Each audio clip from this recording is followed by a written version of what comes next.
Dari TKP kita melihat bahwa dua kendaraan tersebut dirusak oleh massa. Ada 7 orang yang kita amankan. Mayoritas mereka adalah mahasiswa Universitas Hasanuddin dan juga ada pelaku yang berprofesi sebagai montir dan juga seorang bentor, 1 orang DPO dari mahasiswa UNHAS juga. Pembangunnya tinggal dikasih api, tinggal dilempar meledak.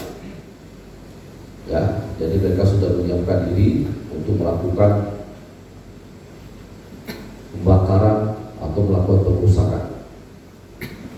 7 orang ini ditetapkan sebagai tersangka.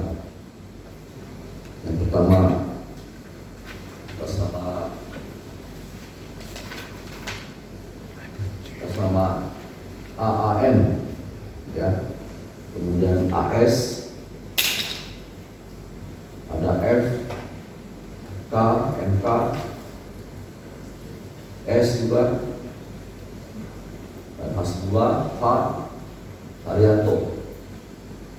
Nah, khusus Hasbullah ini dia dikenakan pasal Undang-Undang Darurat nomor 12 tahun 51, ancaman hukumannya 12 tahun penjara.